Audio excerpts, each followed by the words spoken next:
We'd like to begin this podcast by acknowledging the traditional owners of the land on which we meet today, the Whadjuk Noongar people, and pay our respects to elders past, present and emerging. 21 today, we're going to save the greyhounds, hey. What do you think, Mel? Yeah, I practiced that for a week. Welcome back, everyone. It's episode 21. Thanks for listening again.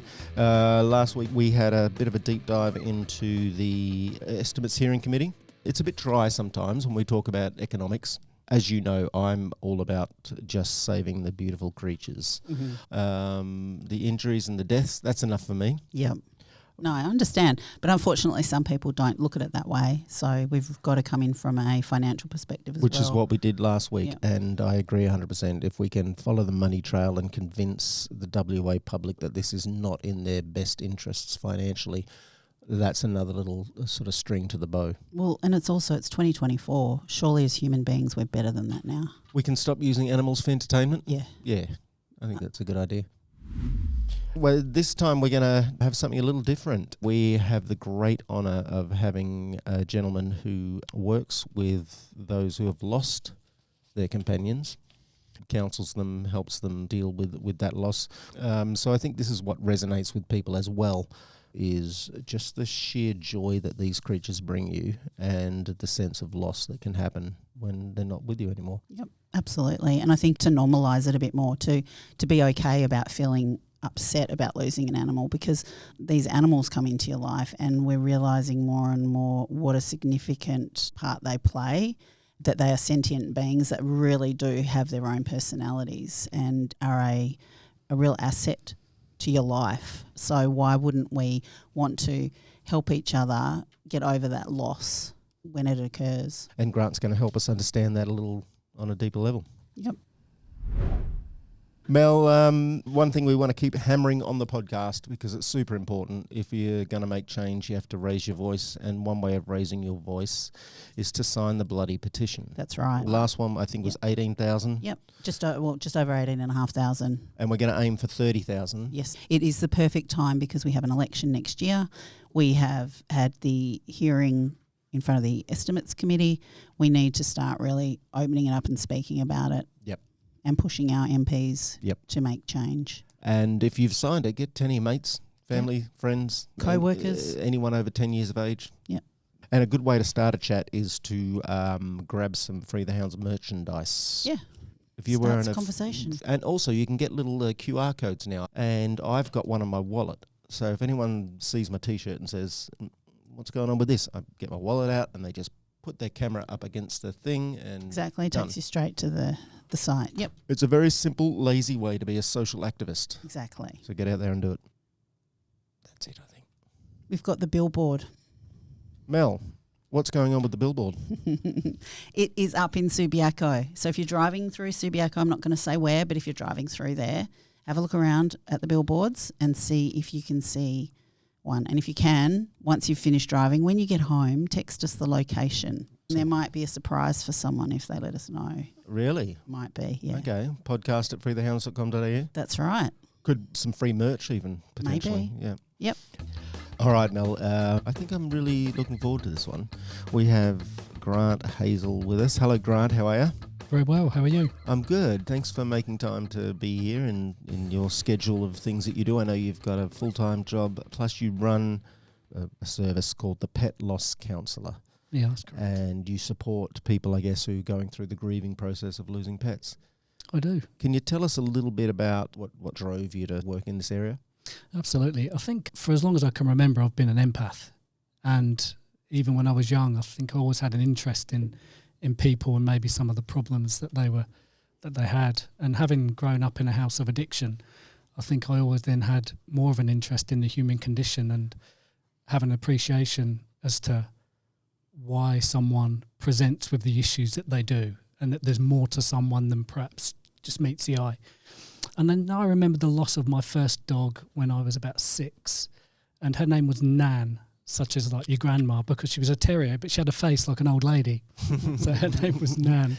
And I think, and I remember that affected me so profoundly as one being so young. And I think that helped shape my kind of empathic demeanour, and then have an appreciation for pet loss. And that was obviously before I reached 10. I then joined the military and had exposure to trauma, and then spent almost quarter of a decade as a police officer. So Wow. exposure to various forms of trauma all across the spectrum. And in spite what you read in the media, one of the best qualities of a police officer is to be able to actively listen, gain an appreciation of someone's situation, and perhaps see through something which isn't as obvious. So the thing that presents isn't always the issue. There's generally more that's going on behind the scenes. So the behaviours you see up front are usually some form of communication. They're communicating some need. I think everyone just wants to be listened to, regardless of the situation or where they're coming from or what their problem is. I think to give someone a platform where they can talk openly and without judgment, and you can listen to them actively and just be in that space, I think is such a gift to be able to give with people. And I think it's just something that I was just lucky enough to possess, and it shaped over time. But in regards to pet loss, I guess we adopted greyhounds around 2015 when we become involved in greyhound adoption and fostering. And in 2021, we lost 2 greys within a month of each other. One died through illness, and then we lost the other one through a traumatic event. The year after that, we then lost our family dog through natural causes. Oh, wow. And I think just by studying the way that I felt and my reaction to the loss, and looking at my family members and examining how they felt, coupled with the reaction that I received from work in regards to my bereavement and how perhaps it wasn't taken as seriously as if you lost a person. Right. And I think all of those things combined really made me think, okay, I think there's an avenue here to explore, to get pet loss out there into the wider community, make it less of a taboo. It's a form of grief that they call disenfranchised grief. So it's maybe not socially acceptable to grieve your pet in the same way that it is to grieve a person. I love because that. not everyone gets it. So I think all of those things in combination, I thought, right, I can do some good here. Let's get it out there and let's see. It sounds like you were thinking there's a different way to look at this, and there's a different way to respond to this that isn't happening at the moment. Yeah, this is the thing. I mean, although the pet loss space is growing and there's more understanding about it, it's not everyone appreciates it as much as everyone else, because I think everyone appreciates a bereavement or the death of a person, because at some point we've experienced that, but not everyone is an animal lover, and therefore I don't think that they have the same sense of feeling about it. And then what that can do, when that person who perhaps doesn't have an appreciation of pets or has never bonded with a pet for whatever reason, they can't fully understand that emotion that's being exhibited by the griever, and therefore they might be devalidated in some way or devalued or make them feel abnormal in regards to their grief. I think I was one of those people, Grant. I've mentioned a couple of times I never grew up with a pet, really. Bunny is my first true doggy love. I think I've only discovered very late in life just how the depth of love, the depth of connection you can feel for a non-human companion love. I can't imagine, I mean, Bunny steps on a twig sometimes and squeals, and I'm rocking in the corner and I have to call Gemma because it just affects me so much, the idea that she might be hurt or upset. So I think I'm coming from the other side of the equation as well. I remember as a young man, people would talk about the loss of their pets, and I think I gave a response that you spoke about. So yeah, I can really relate to this idea that actually you can truly grieve a loved one regardless of whether they have 2 legs or 4. Yeah, exactly, you can. And there's no difference. There really isn't. I mean, grief is as severe as what it is to the griever. And I think that's an important message that needs to be put out there. We're not going to change everyone's mind and the way that they treat people that are suffering a bereavement overnight. But I think those that do have an appreciation that grief extends to all living things, and you can grieve a pet as much as you can grieve a person, I think to kind of destigmatise that and normalise the grieving of an animal, I think that's quite a powerful message to get out there, really, and you kind of hope that it will have impacts in regards to mental health. But there's still a lot of work to be done, even in the workplace when it comes to bereavement leave for animals. We're still a little bit of a way off from that. Right. But I think the wheels are turning in regards to that. Can I ask a little bit about your experience? You mentioned, the loss of your companions. Yeah, sure. I mean, because they were They happen within a month.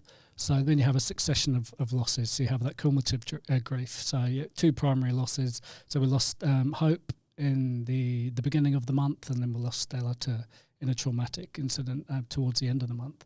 And so you never really have a chance to recover from both. So you just you get smashed with one and you get smashed with the other. And I think for me, kind of life stopped really. Normal life, normal daily activities just become white noise. I really was in the fire of grief. And that's how I describe grief really, is that you're almost in a furnace. I think we've all been there in some way, shape or form. It doesn't have to be the death of your animal. It can be a family member. But when intense grief is like being in a fire, and that's how I felt, that you're consumed by this kind of unrelenting heat and you can't breathe properly because of the smoke.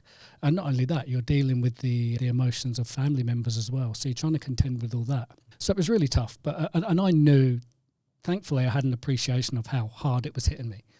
So I made the decision to take quite a prolonged time off work, maybe 6 weeks in total, because I knew how much this was impacting me, and I knew how much time I needed to process it, and therefore try and integrate it in some way and just get back out there and doing my thing.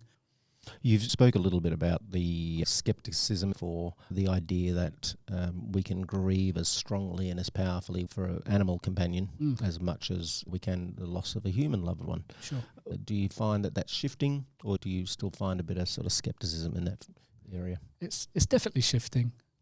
Just when you talk to people that are in need of pet loss counselling, they almost feel a sense of relief that what they're feeling is normal. Right. It's nice that it seems to have just opened this door for them, that they're not crazy. What they're feeling is normal. It's okay to grieve your lost pet, that their feelings are valid.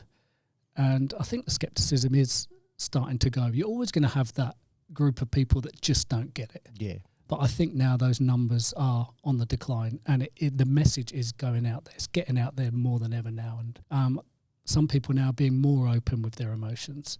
And therefore, if they're more open with their emotions, more people witness this, and maybe they might ask them what's wrong, and they'll be maybe not judging them as quickly. That sounds like such a lovely parallel to the work we're trying to do with Free the Hounds, which is there's a small core group of people that'll never get what we're trying to achieve here, but more and more there's an opening up happening about the idea that greyhounds are companion animals. They deserve all of the rights and respect and care as every other breed does. So it's nice to hear that actually there's a shift happening in terms of the compassion we have for grieving pet parents, and there's a slow compassion opening for the idea that greyhounds deserve the same sort of compassion as any other pet. I think that's also on a larger scale too. I think the younger generations are just becoming more empathetic, or just more aware of the feelings and emotions that other non-human creatures have. I hope so. I really hope so, on a lot of levels. Grant, do you find that there's a particular type of pet? My guess is that it's primarily dogs and cats that tend to engender a fair bit of grief, but is that the case, or am I wrong? No, that's the case. And I think rather than the pet, I think the main determining factor would be the pet parent, and if they view their pet as their primary attachment figure, maybe that's all they have. Could be someone who's older generation, maybe they've suffered losses throughout their life, and the only thing that they have that they care for, that cares for them, is enshrined in this ball of fluff or this reptile or whatever it may be, then that bond can be so strong, and therefore any loss of that can be so deeply profound and can impact them on a far greater level. Everyone has their preference with pets. I mean, we're dog lovers, so we appreciate dogs in that way. But there may be people that aren't as keen on having that companionship or that clinginess that you can get from dogs. Maybe they just want a living thing in their house that they can care for, they can talk to, and that they just know that's there, that they can just care for it in some way, shape or form. And sometimes that's enough for people. It's not necessarily about what the creature looks like, what its intelligence level is, or anything. It's about the fact that this represents a strong form of attachment. It does, and there's many different reasons for that. It could be, like for instance, when I spoke about the death of the last dog that we had, he was a family dog. We had him when my two sons were very young. So when he passed, it in a way it represented the death of their childhood, right? Because they're now 18 and 21. So when he passed, it was like we're moving to another phase of life. So not only are you grieving the loss of the physical form, you're grieving something else. There's something symbolic about something symbolic. You're grieving. A lot of memories are tied up within the animal, and I think most people have some kind of an attachment that goes beyond just there's this thing in a cage or in a container, or it's sitting on the sofa. It goes way beyond that. There is some kind of an emotional attachment that stems from whatever it may be. It could remind them of a relationship. They could have moved countries or cities, and that animal has been a companion throughout all that. And therefore, that's what strengthens that bond. And therefore, any death that occurs to that animal, it's far more impactful. And I think we almost set ourselves up for intense grief because we put so much stock into our animals. We humanize them probably a little bit too much, and therefore we make it so that when we do lose them, that loss is going to be so devastating. But what's the alternative? If you're a pet lover, you're going to put that much emotional focus into your pet. You can't avoid doing it. I think that sometimes. I think the more people are grieving, it's sort of almost like, well, think of the love that you must have felt to be grieving that way. In some instances, I know it's not necessarily healthy, but I don't know, if you didn't feel that grief, then you wouldn't have had those highs and that connection in the first place, I guess. Yeah, the strength of grief is always commensurate with the strength of the love. And that's a fact. It's a phrase, it might be bandied around, but it's true. But it's true. And then when you lose that love and it turns into grief, that's kind of love without a home. That's what grief is. Oh, I like that. And you hope at some point that you're able to bring that grief back home to love. And that process can take a long time, and it may never occur because some people contemplate adopting another pet, but they're hung up on replacement. There's still maybe a lot of guilt in regards to the loss of the pet, and therefore having another animal in their house just never feels right.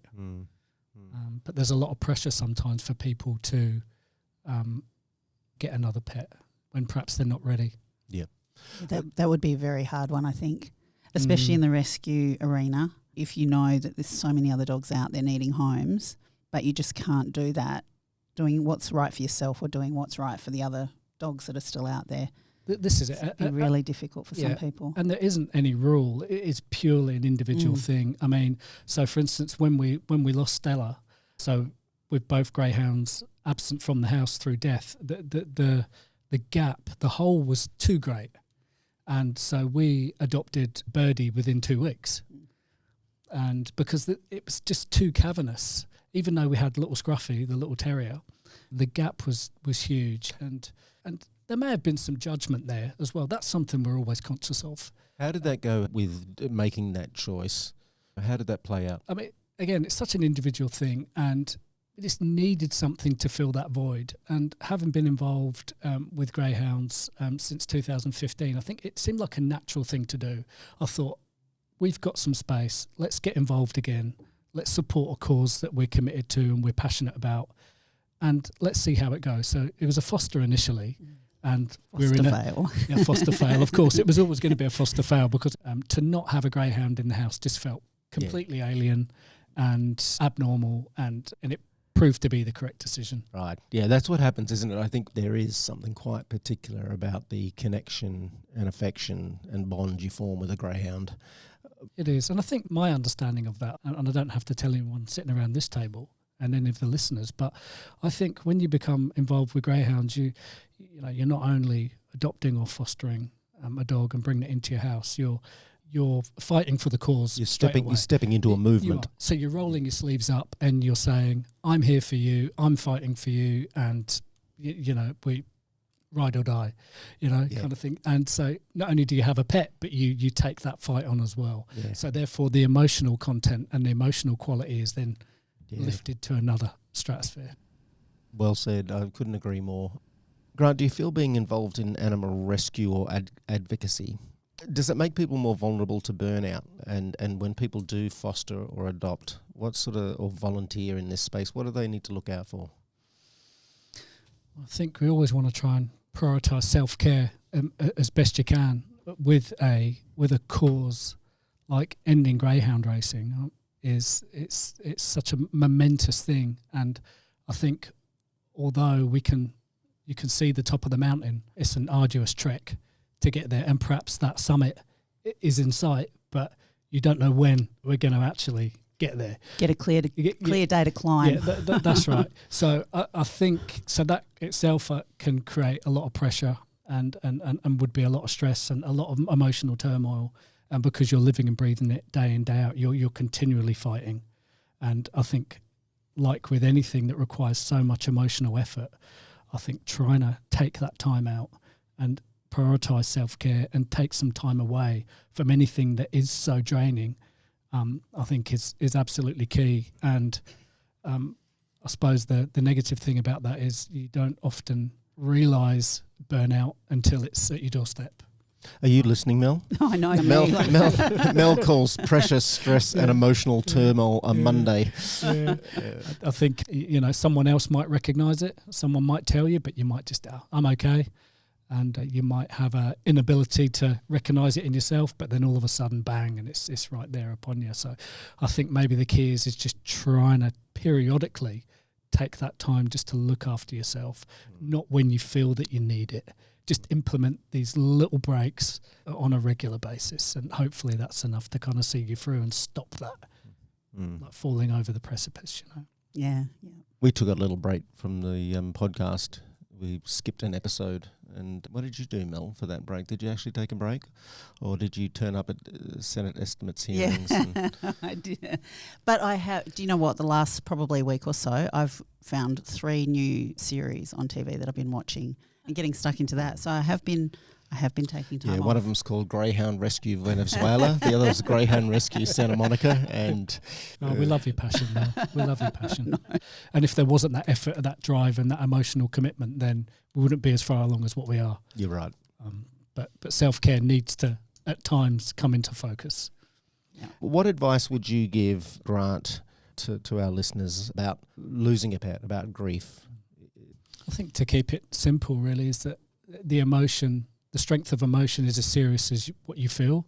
It's completely normal, and the strength of grief is completely valid. And grieve fiercely, and you're allowed to be open with your pet grief. It isn't something that you have to put a brave face on. No, I'm okay. I'll just carry on with this. I'll go into work. I'll maybe take criticism on the chin or something like that upon returning to the workplace. Take all the time that you need and just grieve openly, grieve fiercely, and defend your grief. Defend your grief.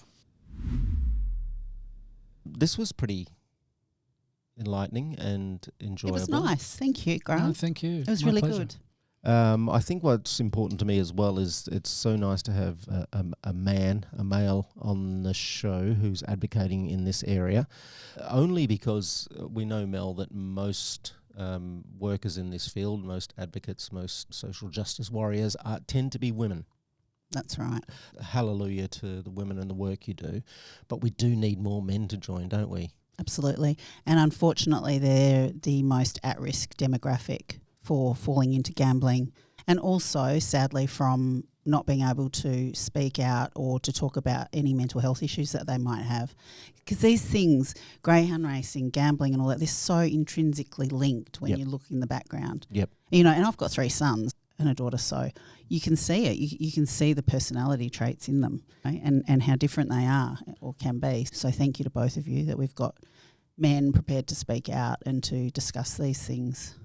And is there an element, Grant, of men tend to be a little more closed off in terms of vulnerability and exposing themselves around grief, and women tend to be a bit better than that? Is that a reasonable generalisation? Yeah, very much so. Although I think it's changed. If you look at the younger generations now, I think they're more open with their emotions. I think it's not as as stigmatized as what it used to be. So a man showing emotion now is far more acceptable, because they don't perhaps have the fathers and the grandfathers that we had. There isn't so much that boys don't cry and I'll give you something to cry about and all that kind of stuff. I think you sound just like my dad. Yeah, well, this is it. We've all been there in some way, and I think now that's changing. I think younger males are more open, and that can only be a good thing. And I think with that openness, they then show some vulnerability, and then displaying that vulnerability can make them be a little bit more empathic and perhaps see things on another level emotionally, rather than being putting up a hard front. And I think you're a really good example of that, especially someone who I know you mentioned you've been in the military, in the police force. That's fertile ground for emotional trauma, and you've been able to use that and support people going through emotional trauma. I've had, my experiences, and I try to use that in my work with primarily young women, because I agree mostly young men tend to act out and tend to take risk-taking behaviours. Gambling's a big problem with young men. I'm glad to hear that your experience is that young men are becoming more vulnerable and open, because I think we've got a bit of a way to go in that sort of area as well. So thank you again for being a male voice for the hounds. Grant Hazel, who runs the Pet Loss Counsellor, petlosscounsellor.com.au. You'd be happy to answer some questions if anyone's got any sort of thoughts from the podcast. Absolutely. Brilliant. Absolutely. So email us at podcast@freethehounds.com.au. Mel, any final thoughts for Grant? I guess, well, for our listeners more so, if you are feeling unhappy or grieving over loss, please reach out, because you are not alone. You really aren't. Grant is there, friends, family. You need to reach out. Don't suffer alone. It's just not worth it. And I really like Grant's advice. Own your grief. Grieve fiercely. And don't make excuses for it, because you have every right to feel the way you feel. Yep. Thank you so much, Grant. Pleasure to have you on. Would you join us again sometime? Oh, absolutely. Brilliant. Absolutely. Thank you very much. And thank you, everyone, for listening. That's the end of episode 21. We're 21 today. We're going out to get hammered now. We're going to go get hammered, are we? Yeah. Yeah, Mel's probably going to go and organise another committee hearing, actually. But thanks, everyone. Please listen again next time, because the more you listen, the more you're educated, the more you're informed, the more you can inform other people, the more you can raise more voices, and the closer we get to releasing the hounds.